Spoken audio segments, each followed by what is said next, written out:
오늘 저녁 우리에게 주시는 하나님의 말씀은 구약성경 역대하 26장 1절로 23절까지의 말씀입니다.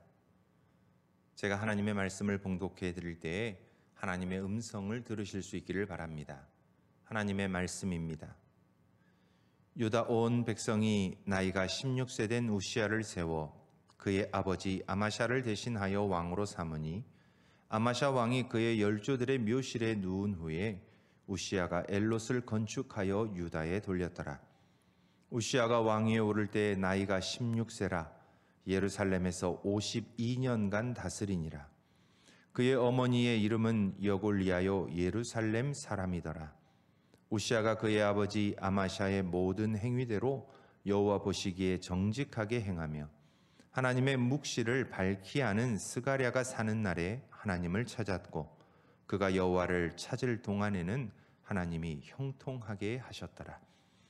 우시야가 나가서 블레셋 사람들과 싸우고 가드 성벽과 아브네 성벽과 아스돗 성벽을 헐고 아스돗 땅과 블레셋 사람들 가운데에 성읍들을 건축하매 하나님이 그를 도우사 블레셋 사람들과 구르바알에 거주하는 아라비아 사람들과 마온 사람들을 치게 하신지라. 암몬 사람들이 우시야에게 조공을 바치매 우시야가 매우 강성하여 이름이 애굽 변방까지 퍼졌더라. 우시야가 예루살렘에서 성 모퉁이 문과 골짜기 문과 성구비의 망대를 세워 견고하게 하고 또 광야에 망대를 세우고 물 웅덩이를 많이 파고 고원과 평지에 가축을 많이 길렀으며 또 여러 산과 좋은 밭에 농부와 포도원을 다스리는 자들을 두었으니 농사를 좋아함이었더라. 우시야에게 또 싸우는 군사가 있으니 서기관 여이엘과 병영장 마아세야가 직접 조사한 수요대로 왕의 지휘관 하냐냐의 휘하에 속하여 떼를 지어 나가서 싸우는지라. 족장의 총수가 2,600명이니 모두가 큰 용사요 그의 휘하의 군대가 30만 7,500명이라. 건장하고 싸움에 능하여 왕을 도와 적을 치는 자이며 우시야가 그의 온 군대를 위하여 방패와 창과 투구와 갑옷과 활과 물맷돌을 준비하고 또 예루살렘에서 재주 있는 사람들에게 무기를 고안하게 하여 망대와 성곽 위에 두어 화살과 큰 돌을 쏘고 던지게 하였으니 그의 이름이 멀리 퍼짐은 기이한 도우심을 얻어 강성하여짐이었더라. 그가 강성하여짐에 그의 마음이 교만하여 악을 행하여 하나님 여호와께 범죄하되 곧 여호와의 성전에 들어가서 향단에 분향하려 한지라. 제사장 아사랴가 여호와의 용맹한 제사장 80명을 데리고 그의 뒤를 따라 들어가서 우시야 왕 곁에 서서 그에게 이르되 우시야여 여호와께 분향하는 일은 왕이 할 바가 아니요 오직 분향하기 위하여 구별함을 받은 아론의 자손 제사장들이 할 바니 성소에서 나가소서. 왕이 범죄하였으니 하나님 여호와에게서 영광을 얻지 못하리이다. 우시야가 손으로 향로를 잡고 분향하려 하다가 화를 내니 그가 제사장에게 화를 낼 때에 여호와의 전 안 향단 곁 제사장들 앞에서 그의 이마에 나병이 생긴지라. 대제사장 아사랴와 모든 제사장이 왕의 이마에 나병이 생겼음을 보고 성전에서 급히 쫓아내고 여호와께서 치심으로 왕도 속히 나가니라. 우시야 왕이 죽는 날까지 나병 환자가 되었고 나병 환자가 되매 여호와의 전에서 끊어져 별궁에 살았으므로 그의 아들 요담이 왕궁을 관리하며 백성을 다스렸더라. 우시야의 남은 시종 행적은 아모스의 아들 선지자 이사야가 기록하였더라. 우시야가 그의 조상들과 함께 누움에 그는 나병 환자라 하여 왕들의 묘실에 접한 땅 곧 그의 조상들의 곁에 장사하니라. 그의 아들 요담이 대신하여 왕이 되니라. 아멘. 우리는 한결같은 마음을 갖고 살아가는 사람들을 만나기가 쉽지 않은 세상에 있습니다. TV 프로그램 중에 골목식당이라는 프로그램이 있습니다. 외식업계의 마이더스라고 불리는 백종원 씨가 나와서 어렵고 힘든 가게들을 회생시키고자 하는 프로그램입니다. 그런데 이 프로그램을 통해 회복된 가게들을 다시 찾아가서 점검하는 과정을 보면 한결같은 마음으로 음식을 만드는 사람들이 많지 않은 것 같습니다. 이처럼 우리들도 어떤 일을 하면서 한결같기가 쉽지 않은 것을 경험합니다. 감사로 시작한 일도 시간이 지나면 불평이 되고, 기쁨으로 시작한 일도 시간이 지나면 짐처럼 무겁게 느껴져 우리에게서 기쁨을 앗아가곤 합니다. 세상 일이 이런 것처럼 우리의 믿음도 한결같기가 쉽지 않습니다. 처음 예수 그리스도를 믿고 구원의 기쁨과 감격에 휩싸여 주님만을 위해 살겠다고 결단했으면서도 언제부턴가 우리의 눈은 다시 세상을 바라보고 우리의 욕심과 정욕을 찾아 우리의 발걸음을 옮기기 때문입니다. 그러나 성경은 우리 하나님은 한결같으시다고 말씀하십니다. 어제나 오늘이나 내일이나 하나님은 동일하십니다. 그리고 그 동일하신 하나님은 한결같은 마음으로 세상을 사랑하고 계십니다. 이런 한결같으신 하나님을 따라 믿음의 위인이라 불리던 사람들은 한결같은 믿음을 갖고 산 사람들입니다. 아브라함이 그러했습니다. 다윗도 그러했습니다. 이런 한결같은 믿음에 하나님께서는 늘 놀라운 복과 은혜로 갚아주셨습니다. 개인도 사회도 국가도 한결같은 믿음을 갖고 있을 때 하나님께서 함께 하시며 놀라운 복과 은혜를 주셨습니다. 오늘 우리가 함께 읽은 우시야 왕의 이야기는 우리에게 이런 하나님의 모습을 보여줍니다. 아버지 아마시아의 뒤를 이어 16세에 유다의 10대 왕으로 즉위한 우시야는 예루살렘에서 52년을 치리하면서 하나님이 보시기에 참 바른 정치를 했다고 평가를 받습니다. 그리고 다윗의 시대와 같이 군사적으로 또 경제적으로 유다의 제2의 전성기를 가져옵니다. 그것은 스가랴 선지자가 그의 인도자가 되어서 우시야로 하여금 하나님의 말씀대로 살아가도록 곁에서 함께 해주었기 때문입니다. 그래서 오늘 말씀은 우시야가 그의 아버지 아마시아의 모든 행위대로 여호와 보시기에 정직하게 행하였다고 말씀합니다. 그러면서도 오늘 말씀은 이렇게 선언합니다. 그가 여호와를 찾을 동안에는 하나님께서 그를 형통하게 하셨더라. 그리고 계속해서 16절은 이렇게 우리에게 들려줍니다. 그의 이름이 멀리 퍼짐은 기이한 도우심을 받아 강성하여 짐이었더라. 우시야가 하나님을 찾는 동안에 세상 사람들은 이해할 수 없는 일들이 유다 땅에 일어났다는 것입니다. 먼저 우시야 시대 유다는 강력한 군사력을 갖고 주변을 정복해 갑니다. 우시야는 먼저 블레셋을 정복합니다.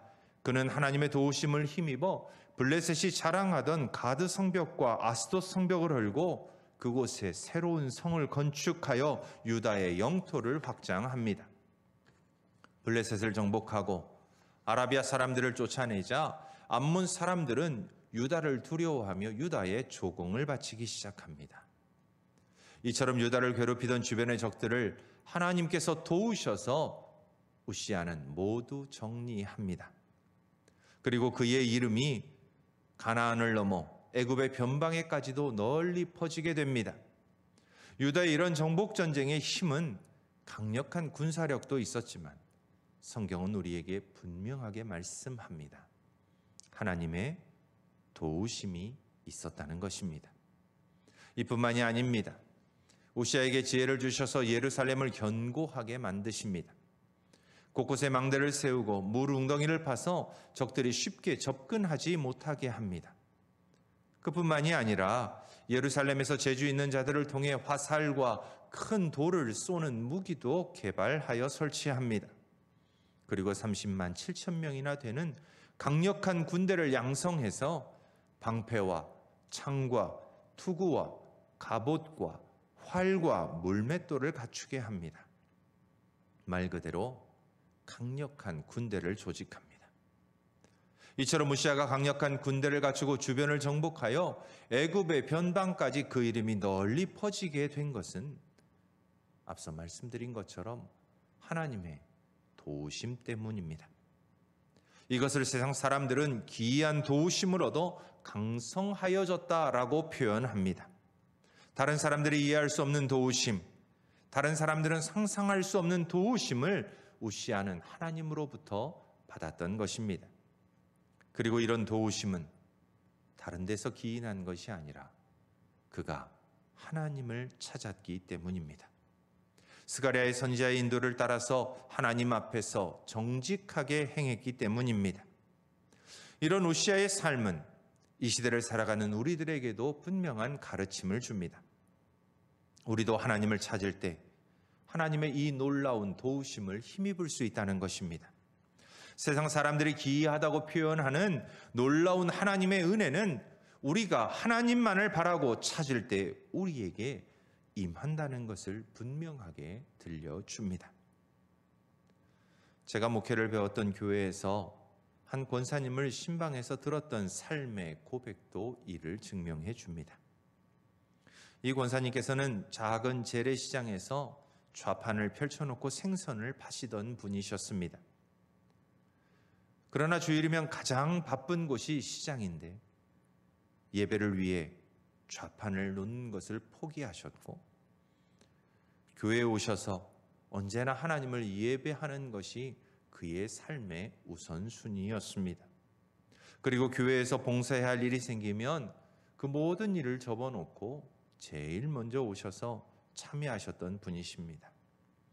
그 권사님의 교구를 맡아 신방하던 중 권사님은 이런 간증을 하셨습니다.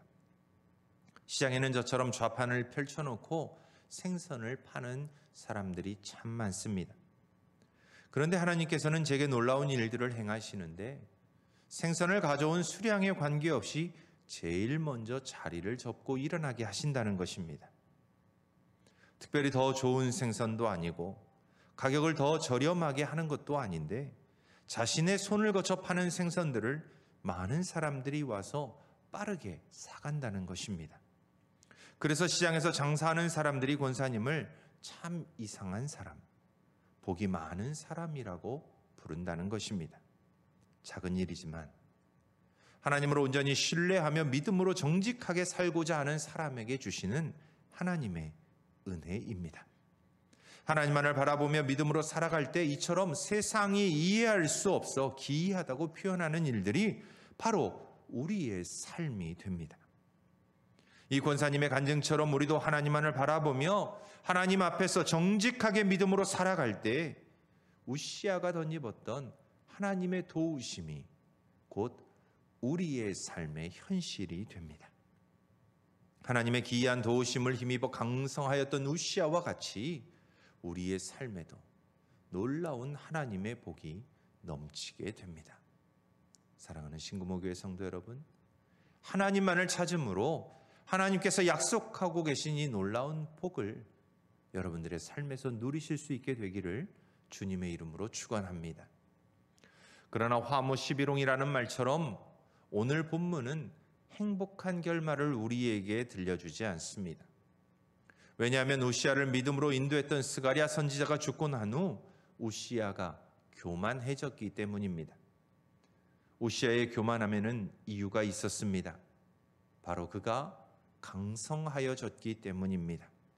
많은 군사와 강력한 무기들을 통해 강력한 힘을 갖고 자신의 명석이 애굽의 변방에까지 높아지자 그는 자신이 가진 힘으로 인해 교만해집니다. 이는 우리도 쉽게 빠지는 유혹입니다. 예수님께서 부자가 천국에 가는 것이 낙타가 바늘길을 지나는 것처럼 어렵다고 말씀하셨던 것처럼 많은 재산, 힘, 능력을 갖게 되면 우리도 모르는 사이에 교만해지기 때문입니다. 이 모든 것이 하나님께서 주신 것임을 잊고 자신의 손에 쥐고 있는 것을 의지하면서 교만해집니다. 우시아가 그러했습니다. 하나님을 찾을 때에는 모든 것이 하나님의 은혜요 하나님의 도우심이라고 고백했습니다. 그러나 자신의 명성이 퍼지고 자신이 가진 강력한 군대가 눈에 들어오자 그는 자신의 힘으로 살아갈 수 있다고 하는 착각과 교만에 빠지고 맙니다. 그런데 더 큰 불행은 우시아로 하여금 하나님의 말씀을 따르게 하던 스가랴 선지자와 같은 묵시를 밝히 하는 선지자가 이제는 그의 곁에서 그를 인도하지 못했다는 것입니다. 이처럼 교만은 제일 먼저 하나님의 말씀을 듣지 않는 것으로 드러납니다. 이는 우리가 교만해질 때도 드러나는 대표적인 행동입니다.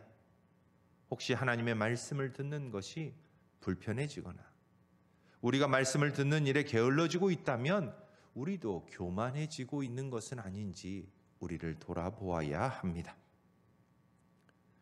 그리고 우시아와 같이 하나님의 말씀을 거역하고 우리의 뜻과 우리의 생각대로 행하는 것에 주의해야만 합니다. 우시아는 하나님의 말씀을 외면할 뿐 아니라 여호와의 성전에 들어가 자신이 직접 분향하고자 합니다. 제사장의 만류에도 그는 화를 내며 자신이 분향하고자 하는 것을 멈추지 않습니다. 자신의 힘 앞에 순종하지 않는 제사장들에게 분노한 것입니다. 이런 우시아의 모습은 우리의 교회에서도 종종 만나곤 합니다. 때때로 하나님의 말씀에 귀를 막고 우리의 생각과 뜻을 따라 분노를 표출하는 교만의 함정에 우리도 쉽게 빠질 수 있기 때문입니다. 그 결과 오늘 말씀은 우시아에게 하나님께서 직접 징계하셨다고 말씀합니다. 그토록 강력한 힘을 가진 왕이었지만 자신의 몸에 생겨나는 나병을 처리하지 못합니다. 모든 것을 소유한 왕이었지만 왕위에서 내려와 별궁에 갇혀 죽는 날까지 비참한 인생을 살아갑니다. 화무 11홍이라는 말처럼 그의 영화와 그의 명성은 너무도 쉽게 사라집니다. 이처럼 우시아의 삶은 한결같은 신앙을 지키지 못함으로 비참한 인생으로 끝맺음을 합니다. 중요한 것은 스가랴 이후에도 아사랴라는 탁월한 제사장이 여전히 성전을 지키고 있었고 그는 죽음을 무릅쓰고 교만에 빠져 행하고자 하는 우시아 왕을 만류했다는 것입니다. 이처럼 자신도 모르는 사이에 교만에 빠져 하나님 앞에 범죄하게 될 때에도 하나님은 우리에게 은혜를 베풀어 주십니다. 그의 발걸음을 멈추게 하고자 하셨기 때문입니다. 그로 돌이켜 죄를 짓지 않도록 은혜를 베풀고자 하셨기 때문입니다. 그러나 우시아에게는 아사랴의 만류가 하나님의 은혜였음에도 불구하고 그 은혜를 받지 않습니다. 이처럼 은혜를 수용하고 수용하지 않고는 본인의 선택입니다. 하나님 여호와께 영광을 얻지 못하리라는 아사랴의 만류 앞에서도 우시아는 오히려 분노를 표출합니다. 그리고 계속해서 자신이 가고자 하는 죄의 길을 갑니다. 이것이 하나님께서 그를 직접 심판하시는 이유가 되었습니다. 우리에게도 이런 은혜가 동일하게 주어집니다. 우리가 죄의 길로 갈 때 하나님께서는 우리의 걸음을 멈추고 돌이킬 수 있는 기회를 주십니다. 그 기회를 붙들면 우리는 우시아와 같은 비참한 인생의 끝이 아니라 우리에게 주시는 은혜가 넘치는 인생이 됩니다. 한결같지 않은 우리의 연약함을 하나님께서 알고 계시기에 우리에게 베풀어 주시는 그 은혜를 붙들게 된다면 우리는 삽니다. 사랑하는 신구무교회 성도 여러분, 하나님께서 우시아와 함께 하셨던 것처럼 우리들과도 함께 하십니다. 그가 여호와를 찾을 동안에는 하나님께서 복을 주신 것처럼 우리도 하나님만을 바라보며 나아갈 때 언제나 우리에게 놀라운 복과 은혜를 베풀어 주십니다. 하나님만을 바라보며 그 말씀을 따라가는 길이 하나님께서 행하시며 우리의 인생을 놀랍게 만드는 하나님의 복을 경험하는 길입니다. 그러나 하나님께서 행하시는 기이하고 놀라운 일들을 경험하면서 우리는 우시아와 같이 교만의 함정에 빠지지 않도록 주의해야 합니다. 교만한 우리로 하나님의 음성을 외면하고 우리가 가진 것들을 의지하면서 자신도 모르게 욕심을 따라 살아가게 하기 때문입니다. 혹시라도 우리가 교만해졌을 때에도 하나님께서 우리의 걸음을 멈추신다면 그곳에서 멈추고 돌이킬 수 있는 지혜로운 성도들이 되실 수 있기를 바랍니다. 하나님은 우리들을 결코 죄의 길로 심판을 향해 가도록 두시지 않을 것이기 때문입니다. 오늘 우리의 삶에서 혹시라도 잠시 멈추고 다시 하나님을 바라보는 길로 돌아오라 말씀하시는 하나님의 음성을 듣는다면 하나님만을 다시 바라보는 믿음의 길로 돌아오는 은혜를 입으실 수 있기를 바랍니다. 그리고 그 은혜의 자리에 돌아섰을 때 한결같은 믿음으로 살아갈 수 있기를 바랍니다.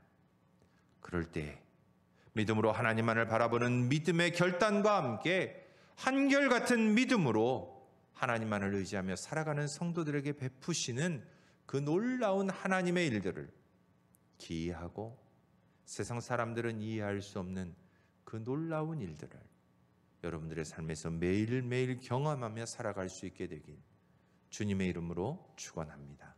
함께 기도하겠습니다. 사랑의 하나님 감사합니다. 오늘 우시아의 이야기를 통하여 한결같은 믿음이 얼마나 중요한지를 배웠습니다.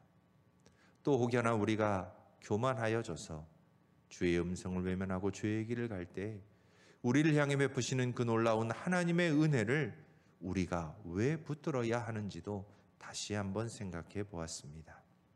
하나님, 이 시간 우리로 겸손하게 하셔서 주의 말씀에 귀를 기울이게 하시고 혹여나 교만하여졌던 내 마음이 있다면 이 시간 내려놓고 나를 향해 베푸시는 하나님의 은혜를 붙들고 다시금 한결같은 믿음을 회복하여 하나님이 약속하신 놀라운 복과 은혜를 우리의 삶에서 누리게 하여 주옵소서. 주께서 오늘도 말씀 가운데 우리와 함께 하실 것을 믿으며 살아계신 예수님의 이름으로 기도드립니다. 아멘.